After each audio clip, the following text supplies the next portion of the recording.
This is the podcast for 10xing your income and replacing your W-2.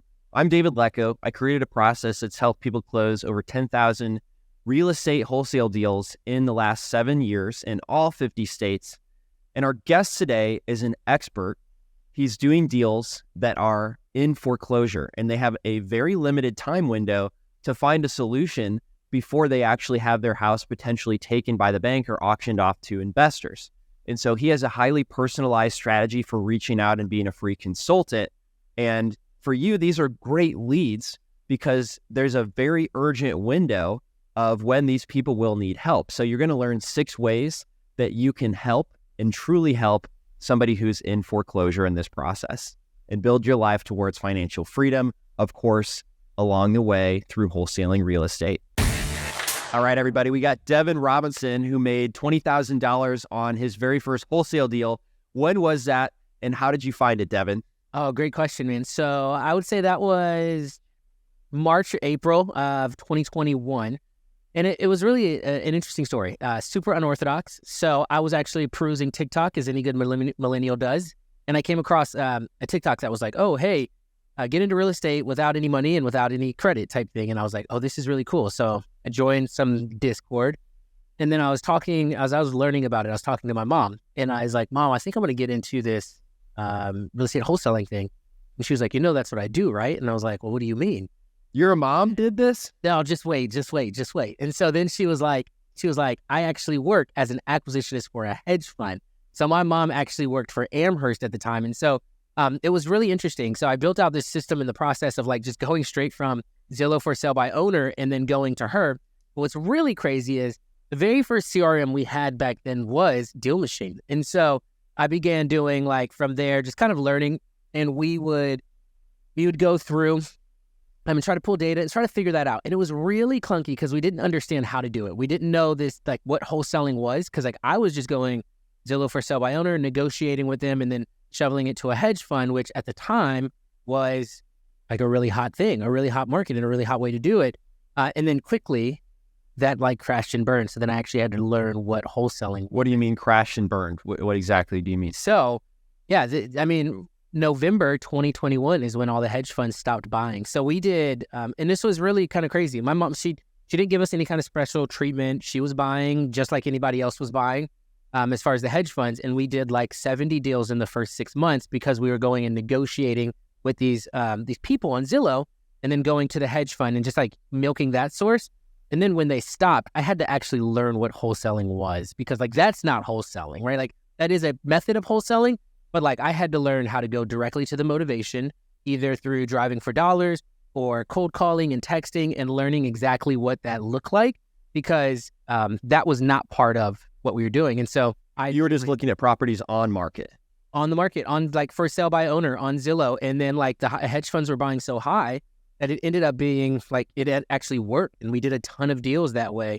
And then once they stopped buying, because the market was going downhill pretty quickly in between like November. So between April to October of 2021, we did like 70 deals. In between, November and February, we did only like 4 deals. And so like I had to lay off all of my staff. It was a huge learning experience for me in that time. And it's interesting. I wouldn't say it was a failure, because like I learned a ton. If it wasn't for that, we probably would have been doing the wrong model, riding the wave of the economy at the time. But then it forced me to stop and evaluate like what the heck is actual wholesaling? What is, like, how do I go and build this out? And so I'm thankful I was in a mastermind called Collective Genius. And through that, I was able to just honestly take like the next 6 months to put my head down, build out the systems and processes necessary to actually do wholesaling well. And so what does it look like to have the systems and processes behind, if I do drive for dollars and then come across a lead, like what do I say to them? Because like I built that out, and then it got to the point where I was like, okay, we've got this thing moving. Now we're getting leads and people are actually interested. Oh, shoot, I don't have a good sales process to close them. Now I need to establish a sales process. And so learning what that looked like for us. So it was a huge experience for about 6 or 7 months of me just going, this is hard. This is like very, very difficult. I'm in this and I feel alone, but it's worth it because one, it's real estate. And two, like I just knew that it was going to be something that I wanted to spend the rest of my life doing and creating and scaling impact through it. And so, it was a really interesting journey getting to kind of where we are today, where we do a bunch of wholesaling and we kind of have the systems and processes in place to do that, but really starting out in an unorthodox way, crashing and burning, learning what it looked like to actually do this, and then building from there. So, yeah, it was a really interesting, maybe like a really long answer to your short question. Oh, no, I'm intrigued. So have the hedge funds started buying again now in 2023? Really interesting. We actually have started to get some offers in, like some offers on some of our houses that we have, which is interesting. And they're not too bad of offers. They're pretty like sight unseen. I think we got like an 86% like ARV offer on a sight unseen house. And I was like, that's not too bad. Yeah, that's great. For sure. Yeah. After repair value, did it need repairs? The house that they put an offer on? Yeah. Recent one? So we actually ended up putting it, so just depends on like kind of the method that we're doing, but we actually put that one on the market and they put an offer on it on the market like that. And it was in decent condition. It was almost like, I know people, we can wholesale to cash buyers, but also we do a lot of wholesaling to both cash buyers and also on the MLS. And so it was one of those that it was in good enough condition. It wasn't fully updated, but it was clean. And we put it on there and then they made the offer from there. That's probably the only way we've seen a bunch of offers yet so far from the hedge funds.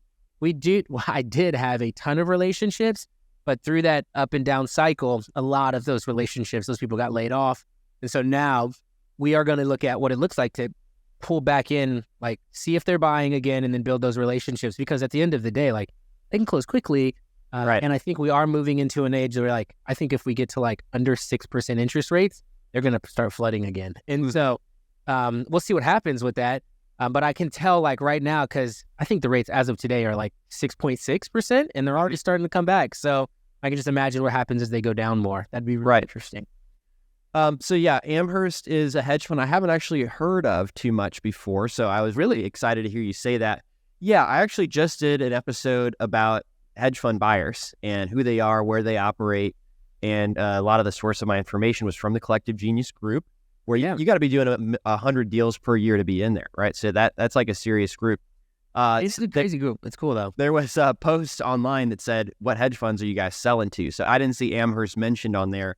And I love hearing that you found luck from them because I didn't include that in my episode. So where does Amherst buy? Do you know? This is kind of crazy. So Amherst during 2021 was like the biggest buyer that I even knew of. And I know they have like 25,000 houses that they own now. And so they buy, I live in Charlotte, and I know that they buy in Charlotte, they buy in Tennessee, like Memphis, Nashville.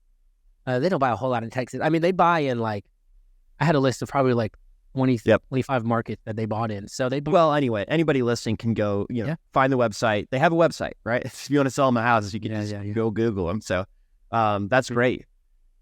Yeah. So you had to learn how to find truly motivated sellers rather than just the people who already listed their house for sale. Mm-hmm. And so now, have you built back your business to the same level it was at before? Yeah, and it looks different now. So, and it has to look different now because there's no hedge funds. And hedge funds are really interesting. They'll buy quickly, but they like to cap what your limit you can make is. And so can't go over 20,000 with a lot of them. And so being in the Collective Genius, as I'm sitting there, I remember sitting in this meeting in one of our breakout or one of our rooms, and this guy, Michael Franke, got up and started talking about foreclosures. And in his conversation about foreclosures, this was his very first one. This was like in the room. I came in second for the belt, and he came in first and then he went and talked on like the main stage because it was just that good. The belt that you get for having the best presentation. Yeah, I got one right there actually. Oh, let's see it. Oh, okay. I think it's because we're like mixed, like the little half and half. It's right here. Okay. All right. So. I see it. Yeah. But yeah, so he got that one, and that actually like transformed our business. And so what we decided to do was go directly to foreclosures. And so we do that at scale now, but we also do it in a fairly manual way. And so we actually came up with a system, especially with Michael's help, came up with a system to be able to go directly to the foreclosure attorneys' websites and pull that up-to-date data, because those attorneys have to, by law, broadcast when they've been given that case. And so typically how it happens is a bank goes into, starts the pre-foreclosure process. And because there's so many pre-foreclosures that happen, they don't have the capacity to take all of these pre-foreclosures and kind of file them and then put them through the process. And so they hire local attorneys to do that. And so I found a way to be able to go and find all of the listings that our local attorneys have. And then I got really granular with like having our virtual assistants every day, like go in, scrape that data, add it to a list, and then be able to make it really accessible for our team to be able to contact them through either, like, so I have cold callers that contact them. And then I have our team will actually, like my sales team will actually send like text videos from an iPhone to them. And it's hyper personal. It creates a ton of impact. People feel really valued and heard and seen because we do it that way. And then it also leads to us getting just like huge deals because like foreclosures are really interesting. If you guys have the DealMachine app, you can get a hold of some pre-foreclosure or foreclosure leads by opening up the map and clicking the lead type, clicking more, and searching for the word foreclosure. And you'll see several options on the types of foreclosure leads you can pull. And if you don't have an account yet, you can actually start a 7-day free trial at DealMachine.com/pod. And the plans that are offered will give you unlimited contact information, or skip tracing as it's been called in the past. So you can see who's actually owning that property and you can send them a text message just like Devin's team does. It's sure it's about money only because they're behind, but their situation and the solution isn't generally about money. And so for us, we step in and we get to know them. We try to give them a ton of value. And typically, it's not even monetary value. It's value in helping them to enter into the next season of life for them in a very comfortable way, in the way that they want to be. And that also is that often is rewarded to us monetarily. And so like our deals skyrocketed when we stopped talking about here's how much we can give you for your house, but more towards how can we be helpful for you in your life in this season and what you want to move towards. And so it was really interesting as we made that shift, focused on foreclosures, and then moved into the direction of being a lot more service oriented to the seller and how we could do that. And so it's been really cool. Okay, so is this theoretical, or are there actually other solutions you're providing other than buying their house? Oh, no, not theoretical at all. Yeah, no. So it just kind of depends. So it depends on the method that you're able to do with them, right? So granted, I know we're talking about wholesale on here, but we do like a lot of installment methods. We do a lot of subject to stuff like that are able to help that person to either, if they didn't have equity in their house, to be able to get some money out of the house by us paying them, which they wouldn't have been able to do. And then a lot of times we help people to find the next place they go to, pay for a security deposit, pay for a mover. Actually, I have a deal we had a deal in foreclosure. It was a lady in a place called Huntersville, North Carolina. The house, her husband was 2 years old when he passed away. She was in a convalescent home with no legs, which is essentially like a long-term hospital with no legs. And so she couldn't really do much. So we went in and we did an estate sale for her house. We moved all of her stuff in a storage unit, paid for 3 months in the storage unit, set up a trust for her, because if we would have put that money in an account, the convalescent home would have taken most of her money. And then she wants to move to Florida. So we're paying for a moving service to move her stuff from the storage unit to the house in Florida that she wants. She's still going to make $150,000 on it. The house is worth $650,000. We got it for $297,000. And then when we flip it, we'll make over $200,000. Now, that's a flip, right? But that could have also been done at a wholesale. We could have got rid of that house for $450,000 and still made over $100,000 on the house. And so we provided a ton of value for that lady. We were able to move her, take care of a situation, take care of her legal fees. Like David, I went to court twice in front of a judge to help probate a copy of the will, because the will had gotten lost in the mail. So like, because of the service that we provided for her, she was happy. More than happy making what she made. She told us she had bigger offers, but like the value we provided is what got us that deal. And if we would have done a wholesale, we'd have made $100. But we're gonna flip it. And we're gonna make, I think, like $260. So like different, but yeah. So like that's a very tangible. This is how we do the value type thing. That's a great story where you did the storage unit. You helped her with her will. You really went above and beyond, more than just buying her house. And so it actually was obvious she appreciated that, because she went with you even though you weren't the highest offer. I'm curious, when you know that somebody is in pre-foreclosure because you have found the public information, what's your outreach look like? Is it ignoring the fact and just kind of saying, hey, do you want to sell your house? Tell me about that. Oh, this is a great question. And I think this is what also sets us apart. So when we talk to somebody and when we leave a video and we do all these things, we go, wait, you leave a video? Yeah. So this is part of the process. So do you have an iPhone, David? Of course. Okay, great. Fantastic. Now, when you get a green bubble, like, what do you think? Scammer. Like when you get a text. Yeah. Okay. So you get a green text and it's a text is green. It's a scammer, right? And so Could be. For us, all of my salespeople have iPhones. So they have iPhones and they send text videos to those leads. Once we verify a number, they send a text video to that lead and become like hyper empathetic. So where everybody is going, hey, you're in foreclosure, you need to sell your house fast. We're like, hey, David, I see the bank has had set up a foreclosure on your property, and we think the process in which they do this isn't fair. I'd love to be able to get together with you, talk to you and walk you through some options to help you to keep your home. We have 6 options to help you to walk through there or to walk through that and keep your home. And so if you'd like, please give me a call back or a text. I'd love to be able to chat with you and see if we can be helpful for you. And so for them, like, they're like, oh my gosh. I mean, I've had grown men like in the military, like respond and be like, I cried when I got your message because it felt like you actually. And so for us, like, we take a hyper empathetic approach. We walk them through options. Typically the options eliminate themselves because it's like they can't really keep their home, because like the only real options to be able to keep the home would be like loan modification, pay it off, bankruptcy, a couple other things.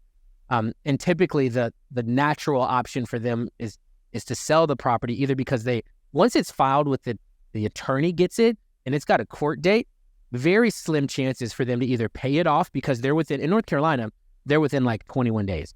So, or 21 to 30 days from their auction. So they've got very slim chance to either be able to pay it off or to be able to reinstate it. And sometimes the only other option is bankruptcy, but typically people don't take that option. So that's been really cool as we do that and be able to help those people. We come from a very empathetic, solution-oriented approach. And so, yeah, that's the next thing we do when we get that information. So by the time you see the public information, they're typically going to have 21 days to figure out a solution. So it's very time-sensitive data. And do you get their number and you text them a video of yourself, right? Yeah. So yeah, we'll give their number. We'll text them. Yep. I mean, the data we gives a ton of numbers. It gives relatives numbers and associates numbers. It's crazy. And so we'll get that information and we'll text them and like I have now, granted, like I know I've been doing this and we've got a bigger team. So we do this in 3 different states. And so I've got a caller for each state. And then like when it comes to the videos, we call the people that are like either verified numbers or people that have or have like expressed more interest. So we make sure like the video aspect is an extremely personal touch that definitely sets us apart from other people. Yeah, I love that. And the reason why it's only 21 days is North Carolina is a non-judicial foreclosure process state, which means it doesn't have to really go through court. They just set a date for the auction, basically, right? Exactly. Yeah, so if you're listening to this and you want to know how your state operates, basically the entire West Coast is non-judicial. The only states in the middle that have like a longer process would be North Dakota, Kansas, Oklahoma, New Mexico, and Louisiana. And then pretty much all the top east, like the Northeast, is all lengthy judicial process, and then everything else besides Florida, terrible. South Carolina, and Louisiana. Yeah. So, and it's really interesting too in North Carolina. This is my favorite thing. I think North Carolina is one of the only 5 states that has a redemption period. So in essence, that house can go to auction, and then the seller by law after the auction has 10 days to either pay it off or like pay off what's owed or sell the property. What's really unique is we'll get houses under contract in that 10 days. And then after that, so then we actually will talk to people like within that 10 days. Hey, we know your auction is over. You still have hope. Because what we can actually do as investors is like, let's say an auction goes, and then on the 10th day, I can go and outbid the previous bidder, and that extends my timeline another 10 days. So that same house that we were just talking about in Huntersville, I went And I bid I bid so often to extend the 10 days because we had to keep going back to court and doing all these things that I started bidding one LLC against another LLC, my own LLCs, to be able to make sure that it kept going. And so that auction happened in July, and then we closed on it in October. So the auction happened in July, and we closed in October. So it was really interesting, and I love that about North Carolina. Yeah. So that's a really great dive into the foreclosure process I wasn't expecting.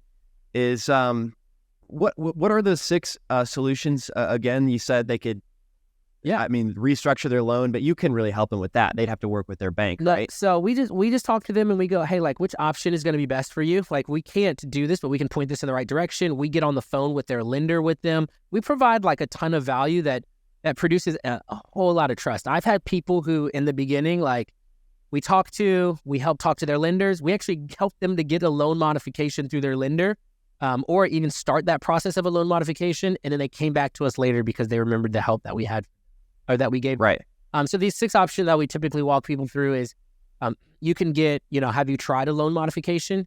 Have you tried to get a personal loan from a family or friend? Have you tried to be able to reinstate it? Have you tried and we typically don't suggest this, like bankruptcy, and we walk through the options on that. We talk to them about other things to be able to help to keep the equity in their home. Like, have they thought about bringing in somebody that could possibly rent it out to them, like pay off what's owed and then rent it out from them? Can they so something like that. Have they thought about getting together with an agent? And a lot of times, like, as we're talking through this, they're like disqualifying each of them. Like, they're disqualifying. They disqualify themselves. Yeah. And then we get to the cash offer, which is the last one. And then we're like, hey, look, listen, at the end of the day, like, I don't want this for you. I know you don't want to do this. I want to help you to keep your home. Let's get on the phone with your lender. But have you thought about a cash offer for your property? And so then we'll get on the phone with their lender, and their lender will be like, no, you don't have time to do this. And then I'll get off the phone with them and go, dang, David, that sucks. I was really hoping that your bank would be able to help you. Yeah. It's a beautiful way to reach out. So I appreciate hearing all the 6 options you guys go through. Yeah, of course. Yeah. And then it's because then the bank disqualifies it, right? Like, the bank then is the enemy and I'm their best friend. And then I'm like, you might want to consider selling it. I know you don't want to do that, but as we walk through these options and the bank told you, it might be the best option for you. And so we just deploy a ton of empathy throughout this process, because at the end of the day, when it comes to foreclosure, the motivation is so strong, that if you actually get a hold of them, you win. Right? If you actually get a hold of them, and I'm not saying you win in that you got it, but if you actually get a hold of them, you're most likely going to be the one that gets that deal, not anybody else. So we try to make sure that we provide as much value as possible in that process.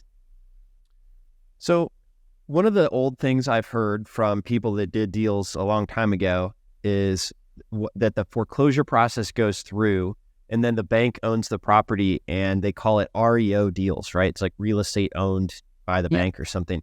I don't really hear a lot about that anymore. So can you put your take on that as to why I don't hear about that? That's a great question. I think the biggest reason why you don't hear about that is because of the lack of foreclosure. So historically, after 2008, there was, I don't know the exact number, 10 times more foreclosures than there are currently. So historically, we're at an all-time, almost an all-time low, but we still are up from the last, we're up. Yeah, there's still 30 14 properties that get auctioned every month here in Austin, right? Only 30? Yeah. You said 30? So. Oh, okay. In Charlotte, in this little county, Austin's not a huge city. Oh, okay. In Charlotte, I think we have about, so we put in about 1,500 records between North Carolina and South Carolina as a whole into our system. So that sounds about right, 30 in Austin. And so we're still at historical lows. So because of that, REOs were super popular because they would go to auction and nobody would buy them. There were so many houses that people weren't buying them, so then they'd go back to the bank, because when a house goes to auction, the first, if it goes to auction and nobody bids on it, the bank puts the first auction in or puts the first bid in, and if nobody outbids the bank, then it goes back to the bank. Then it's a real estate owned property owned by the bank. But the reason why we don't see as many anymore is because there's so much capital sitting on the side from institutional buyers and cash buyers that these banks are all getting bid on, and so they don't go back to the bank. But the ones that don't get bid on then go back to the bank. So we've seen plenty go back to the bank, not nearly as much as you used to see in 2008 when or 2009 when there was just a ton of foreclosures happening. And that's why you don't see them as often. And once a bank owns it, they don't really respond to like investor outreach. They typically will eventually just list it with an agent that they work with, right? Yep. And then that's how it goes. Exactly right. So. Unless you have some kind of like in with the bank, which like if you do, like let me know. Like unless you have some kind of in, they're not selling them like that. They're listing them with an agent and getting what they can. Gotcha. Are there any other types of leads that you guys work, or is it mainly the foreclosure process? So for the past year and a half, all we've done are foreclosure leads. Now, it's been our average deal size is significantly higher because of it. And so there's been no reason. So for me, my mindset has been over the last year and a half, I get free data from the county, and then I'm going and I'm paying to skip trace it. And then I have my team do a lot of the manual work from either like door knocking or sending the videos and calling and doing those things. And so I don't have to pay. Now, mailers like adds onto it. If you do mailers through you guys, like that would be significantly better if we did that. We just hadn't run into a time where we're like, we needed to do that. But we actually, You got good things going. Yeah. So for us, it was like, I didn't see a huge reason in spending a whole lot of money in marketing when we didn't need to. So our ROI is like out of the roof because all I'm paying for is VAs at this point. And so I think like that's a really good way for people to get started, because people are always like, oh, how should you get started? Like driving for dollars is really, really great. I think there should be like two parts of it. Go and grab the data from your county. Go door knock these houses from that data that you get. And then at the same time you're doing that, drive for dollars. Yeah. Door knock the people who you've pulled from the county because it's so critical. They only have 21 days or less, depending on when you pulled it. Right. Yeah. So door knock. Answer their phone. They're answer their phone because they don't answer their phone for us. They probably have credit cards calling them, car payment calling them. They're not answering their phones, but they're home. And so going and knocking on the door is going to be significantly better. And then at the same time, do the driving for dollars, do those things that get you more leads to build that up. But the closest to the money, we call it what's close to the money. The closest to the money is those people who have the highest amount of motivation, which is the foreclosures. Right. Devin, you have so much to give. This is a great way to end.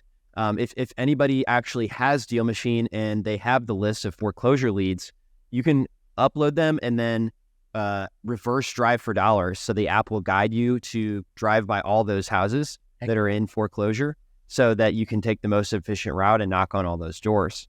And if you guys don't have a trial, you can get one at DealMachine.com/pod. And Devin, do you have a social media account where you post anything?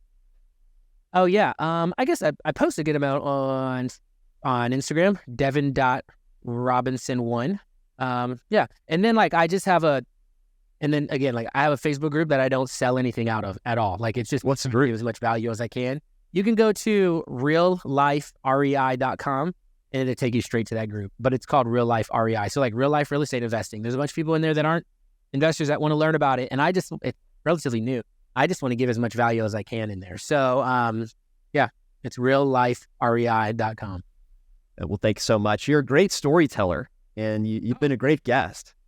Thanks, man. I appreciate you. No, this has been fantastic, and I've enjoyed following you over the years, man. Super thankful for the product that you've created, as it was the very first CRM we used in our business, and so really cool, man. I appreciate you having me on for sure. Is your mom doing okay since the hedge fund stopped buying? Yeah, she works for me now. So she... oh, nice. Yeah, pretty cool. That's amazing. She knows it. Yeah, I'm really thankful. Well, thanks, and I hope you have a happy holiday and a great new year, Devin. And I look forward to publishing this episode. Thanks for listening to the DealMachine Real Estate Investing Podcast. Please leave us a review and follow along wherever you're listening to your podcast.